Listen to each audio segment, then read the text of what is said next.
boom crashed, we had the information superhighway. What have we got left now? We've got a bunch of subprime mortgages and properties that no one actually wants.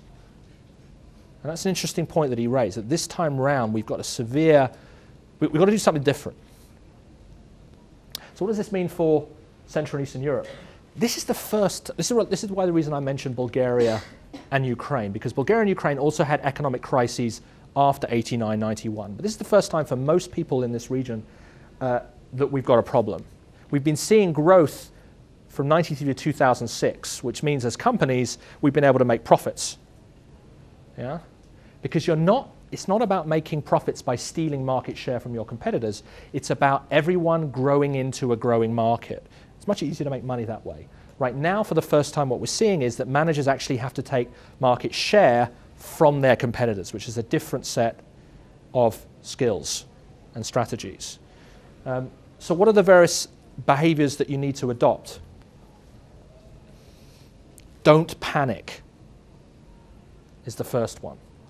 I don't know if you've read anything by Douglas Adams, The Hitchhiker's Guide to the Galaxy. On the electronic book, the first thing you see is don't panic. Be opportunity oriented. In other words, look at all of your products and services and say, where can I take what I'm doing right now and make money? Right? Many people are saying that the survivors are not going to be the people that cut costs and cut quality. The survivors will be people that go towards quality. So what we call a flight to quality is the way to survive. Upgrading what you do rather than downgrading what you do. Don't sit back. Manage uncertainty proactively. All right? So in other words, focus on the things that you can control first and foremost. So try and get an understanding of how important is the change. All right? And where possible, isolate that uncertainty within the organization. All right?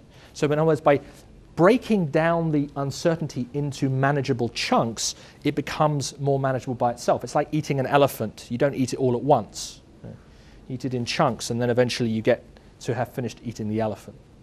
Rather than sort of taking this kind of holistic crisis view, which is, oh my God, everything's coming apart, this is terrible, we're all going to collapse, game over. So slow down, look at what's really happening to your business, focus on those things which you can control, and break out uncertainty into manageable and understandable chunks. Crisis is the mother of invention. All right? So in a crisis, often some of the most interesting things emerge. All right? So the last thing to be doing right now is cutting back your research budgets. If you cut back your research budgets now, you're reducing your opportunity to develop new ideas at a time that could become very, very successful in the future. Yeah? But it's easy to cut the research budget because that's the softest. Well, maybe the university donations budget is even softer. Right? But in many companies, research budget is soft, but don't cut it. And the last one is share the pain. So let's finish up here by talking a little bit about the difference between tactics and strategies. Now, tactics are firing your workforce. They're not a strategy. It's easy to cut people in a slowdown, but just think about the long-term consequences of doing that. Some of these people may or will not come back, either because they would have transitioned out into another industry, or they may have developed new skills, or they may have been poached by a slightly more long-term thinking competitor. Right? So when you think about cuts, think about very carefully where you want to make those cuts. And you've heard this before, and you'll hear it again and again. Quality is long-term, cost is short-term. All right? These ideas are relevant for all times, but especially in crisis times. It's going to be those companies that continue to think long-term, that continue to focus on quality, are the ones that are going to survive. The ones that do the knee-jerk reaction, the let's cut here, cut here, cut here, cut here, are the ones that when this thing comes back again, and it will come back eventually, are going to find it tougher to fight because they would have cut their organizations down to the bare bones and will be struggling to find new people. As my financial advisor keeps telling me, this is a buying opportunity. All right? Asset prices have fallen. So if you do have any cash, buy something. Buy an asset. Now this has two effects. I mean, firstly, you acquire an asset maybe below a long-term asset price level. And secondly, by buying something, you're actually going to help the economy grow again, because you're putting money into the economy by making that acquisition, unlike the banks who are just building more bank branches in the city. Have you noticed that? Every time a retail facility goes out of business, a bank puts a bank branch there. Yeah. There are enough Raiffeisens in this city. I don't need any more ATM machines. Right. Is this an opportunity to buy your competitors if you have cash? Right. But at the same time, of course, cash is king. I was in Kiev the other week, and some of the banks there are offering in local currency deposits 43% on a 3-month sight deposit. There's such a dire shortage of cash in Ukraine now that if you have a euro or a US dollar denominated account, you're not able to withdraw all the cash in one day. You have to keep coming back day after day to get a little bit of cash. All right? So strike the right balance between buying assets that are relatively undervalued and keeping cash just in case the thing gets worse than we think it will. And if you can do the last thing, you truly are an alchemist. Try and convert your short-term debts into long-term debts. Now that's a very tough thing to do right now in this environment. Most banks probably will not say, yeah, sure, we'll extend your credit terms for another 10 years.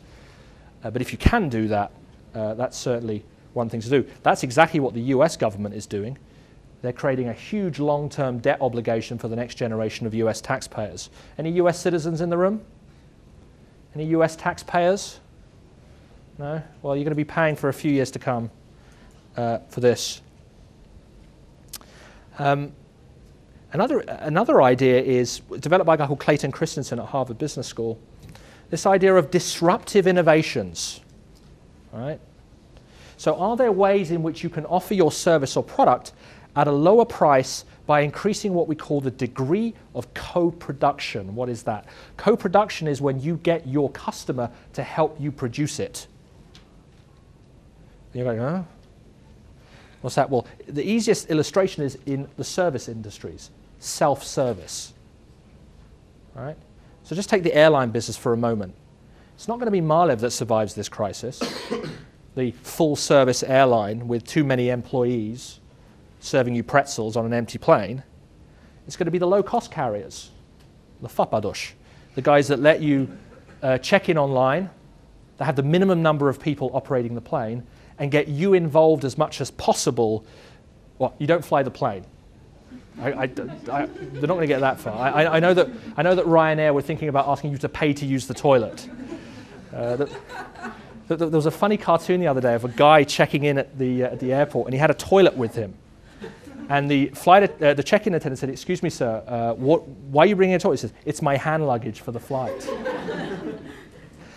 I suspect that sort of Ryanair sort of view that all publicity is good publicity. I don't think they're serious about it, but it's certainly got a day and a half's news coverage for Ryanair. But it's companies like that that focus heavily on self-service that are going to come through this crisis because they're sharing the costs, sharing production, not the cost production, but they're sharing production.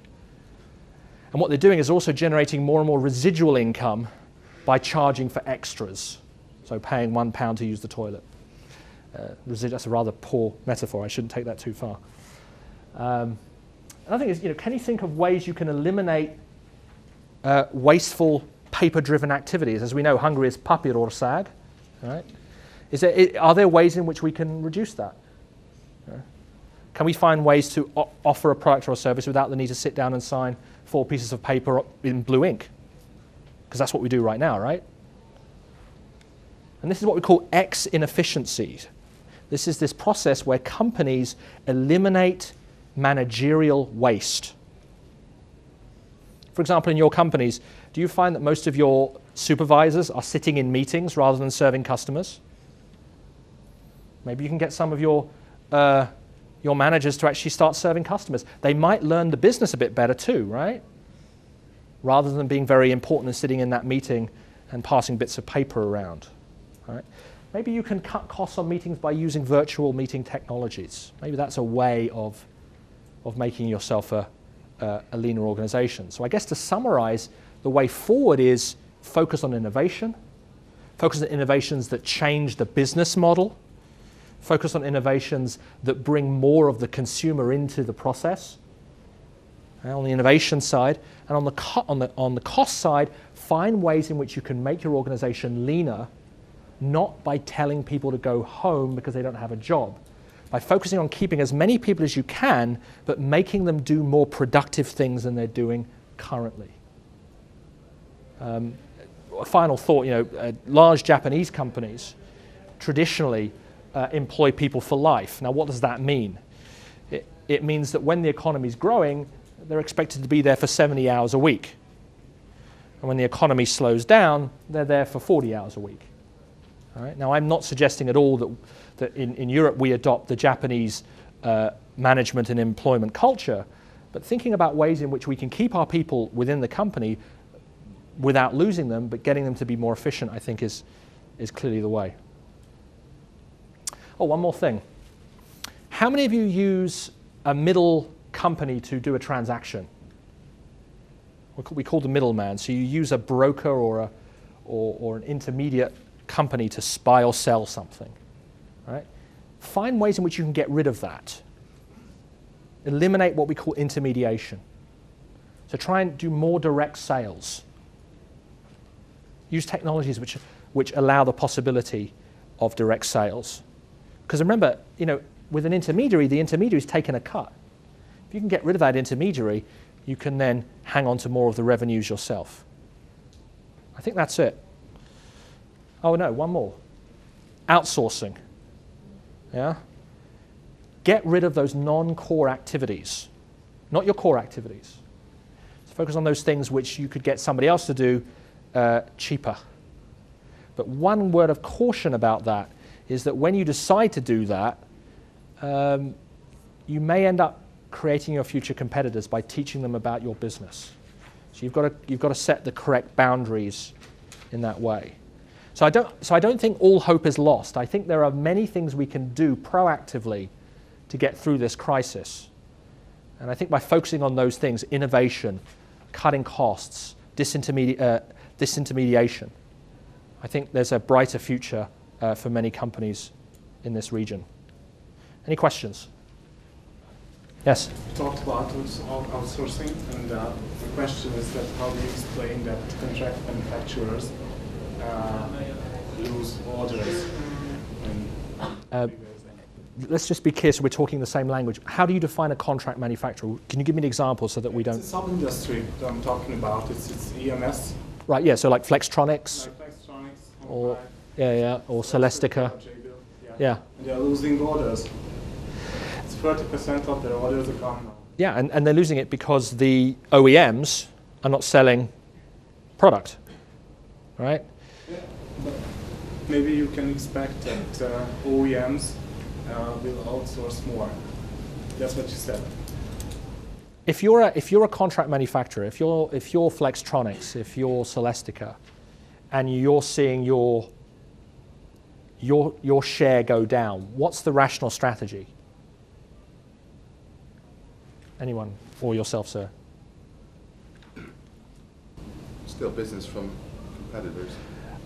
That's the hard job. That's the tough job. The other one is to merge, to consolidate, right? So if I'm a contract manufacturer, I'm seeing my market share go down. My obvious response is to try and consolidate with my competitors to increase the supplier concentration. I don't want to use too much technical jargon here. So in these situations, become bigger because then you get more selling power in the market. But I think, do you work in EMS?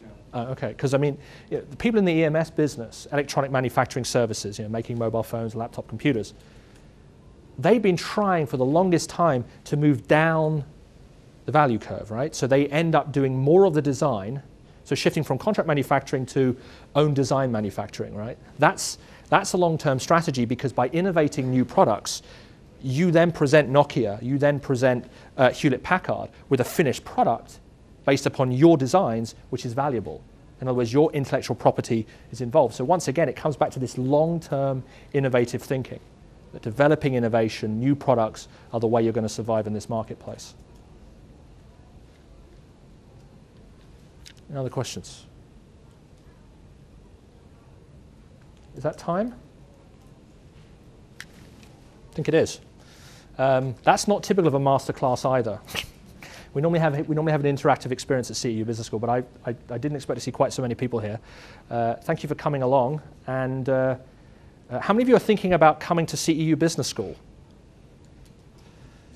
A few hands. Okay. All right. Well, as I say, this wasn't a typical learning experience at the business school, but if you do decide to apply, we look forward to seeing maybe some of you in the future. How many of you are alumni of the business school? Okay. How many of you have no connection whatsoever with the CEU Business School? Okay. Why not?